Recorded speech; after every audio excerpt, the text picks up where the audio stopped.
Hi viewers, back with a new video. This is Real Boom channel and this is Smita Krishnamurthy, chairman and founder of Bodha Homes Infra Private Limited. Well, today we are coming up with a topic that is high-rise apartments. We have got advantages, you have got disadvantages. Well, we are making this video because we had been getting a number of queries about investments into high-rise apartments. If you ask me, out of could be 500 or 600 high-rise apartments project that is come across in India, Hyderabad is standing as 50% of construction into high-rise pan-India level. That means we are holding almost 50% of high-rise projects when compared with all over India. Could be because Hyderabad is one of the best locations right now where real estate boom is in running. Well, let me start off like this. High-rise, it's the new trend in Hyderabad now. And the reason for that is the look and feel of these kind of lifestyle is really getting impressed and it is as well impressing people. So it is coming with a high budget investments. So if I go back to my childhood days, I remember when I had gone to Charminar to climb on Charminar and see the view from top of that place. I even remember when I visited Golconda Fort, we used to go on top and we used to see the whole Hyderabad from there.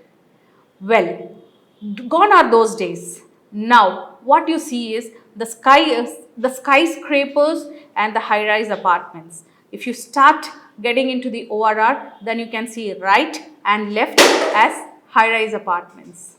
So, what is this high-rise apartments and why are people getting so attracted towards this? So, let me start this way. The look and feel of these kind of properties gives a very good pleasure on your eyes. Well, what is more attractive with this? The amenities, the clubhouse, the swimming pool, the gym, the in-house stores, whether if it is a medical store, a grocery store, or it could be a clinic. So people living in families, whether you have small kids or aged parents, the one advantage of living in a high rise or a gated community is you don't need to step out of the gate for meeting any of your household or your daily essentials. Well, so this is a part of like what amenities you get there. Apart from this, if you come to the gated community sector, then you can make sure that every school bus halts at your main gate and every old age parent is taken care because of the medical while I mean the medical facilities available in and around these communities. And now in Hyderabad, this is the biggest trend because it is attracting investors all over the globe.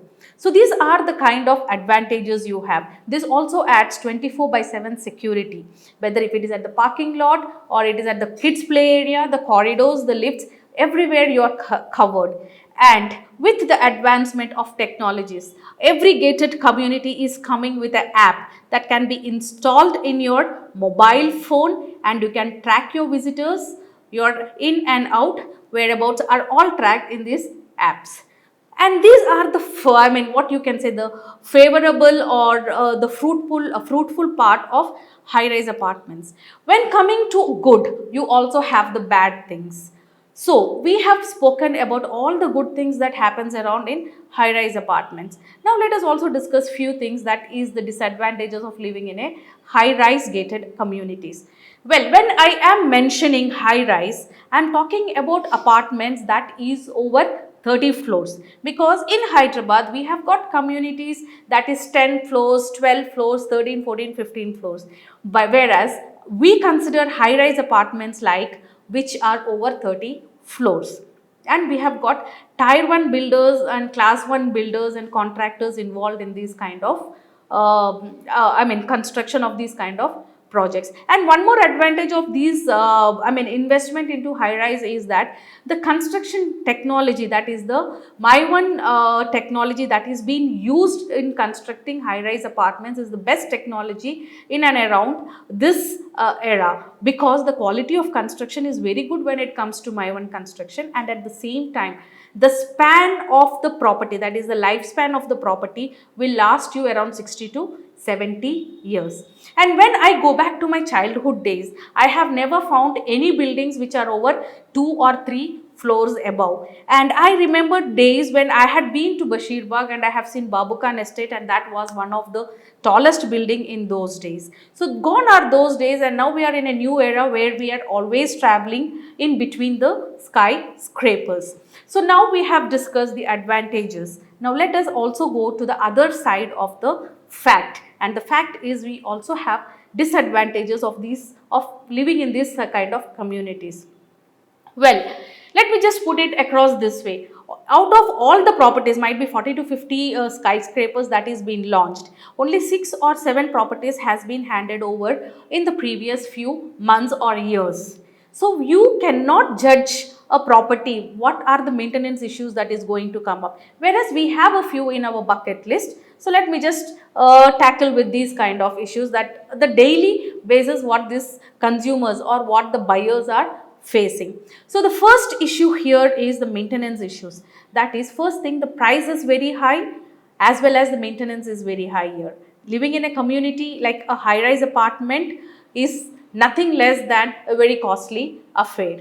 You have first and the second most priority of living in these kind of apartments or a community is you are surrounded with a lot of people, and this is actually an advantage in one way and disadvantage in one way, because when coming to the communities these days, you have flats over 650, 700,000. I think now newly launched communities are coming with 1500 to 3000 flats, which means that it is making these communities very much crowded, and this overcrowded population is going to create panic in future. It could be because of the facilities, might be, you will not have sufficient facilities. If you look at the swimming pool, for these kind of big communities, you can find only one swimming pool, only one grocery store, only one medical store. So these kind of small issue based on the crowd is going to be one of the major issues that these people are going to face in future. Next is the lift. You have to always make sure that the ratio among the flats and the lift is in a compatible way, because if you have been given only 2 or 3 lifts per floor and you have around 10 to 15 flats, you will have to wait minimum 10 to 15 minutes for taking this lift. And frankly speaking, lifts are like a metro train or a bullet bus for these kind of communities, because you live in the 30th floor and you cannot come down just like that by floor. And second thing is, once in a while, if these lifts are going to break down, or if there is a power cut, then what would be the scenario the public would be facing who are going to live in these communities. The third thing, the pricing part. These kind of communities come with a higher price because the construction cost is high. Apart from this, the amenities are charged. If you look at the construction cost, apart from the SFT price, you are charged upon amenities, the clubhouse facilities, the car parking, the corpus fund, etc., etc. And when you go for resale, what happens is none of this amount is going to come back to you, because when you go for resale, only the SFT price is being calculated. It's not that you are paid for amenities, you have paid for 5 lakhs for car parking, you have paid 2 lakhs as corpus fund, or you have paid 1.5 lakh as your advance maintenance, or you have paid some 50 rupees or 20 rupees per SFT extra for your floor rise.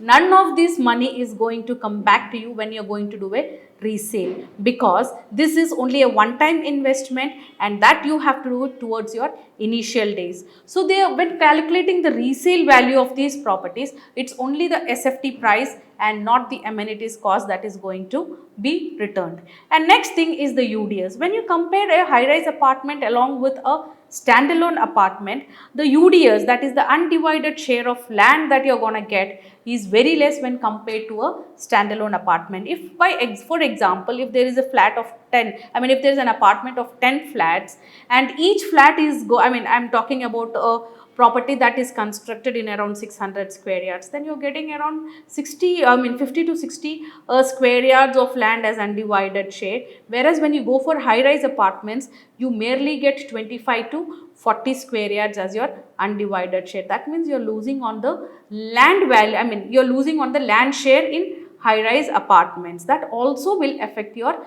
resale. Next, coming to the next point, what would happen towards the emergency evacuation? Just imagine there was an earthquake or the property was flooded. How would you evacuate such high rise properties? Because evacuating towards the topper floors is very tough when compared to the lower floors. Lower floors can be evacuated very fast, whereas the topper floors or the high floors cannot be evacuated very fast, which also puts people's life in danger, because these kind of evacuation actually takes a lot of space and time. And just imagine an earthquake or there was a huge flooded up situation that came up, and it is very difficult that you have to evacuate people, and this kind of properties, it is going to be very tough. So next thing, because of this my one construction is very good, but at the same time, it also has got a little bit of disadvantages. But before that, what I would like to tell you is, see, when you're constructing a high-rise apartments that is around 25 to 30, 35 floors, the temperature, there will be always a variation in temperature from towards the ground floors or the mid floors and the top floors. When you do a comparison, when you go to the top floors, 3 to 5 degrees temperature will always be increased when compared to the ground floor. If it is summer, the top floors will face heavy heat, and during winters the top floors will face very high, I mean very low temperature. Similarly is the case with heat waves and the cold winds. And during rainy season, these days what we find in high rise apartments is, based on the wind, the water washes inside through your balcony or your UPVC windows. So these are a kind of issues that people has been faced in high rise apartments within a span of 3 to 5 years. So just imagine what would happen after 10-15 years. So these are all the advantages and disadvantages. Living in a community makes you very happy because you have social gatherings, you have family get-togethers, and you have so many facilities around. But at the same time, as a coin has got two sides, we have to always calculate the risk that is involved in both the things. That is the advantages you enjoy, whereas in disadvantages there is always a risk factor. So these are the advantages and disadvantages when you buy a high rise apartments. And I had been always getting queries about our consultation, that if what is that they have to do if they have to consult us. We are all real estate experts, and we are here to give you our consultation or expertise on any of your issues that you guys have been facing. So I am also providing you with my number. Anyone who would like to get in touch with me regarding any issues or any buying, selling, or any kind of consultation, we are here to help you out. My number is 7569922847. You can reach out to me through WhatsApp. That's all for this video, guys. See you all in my next video. Signing off.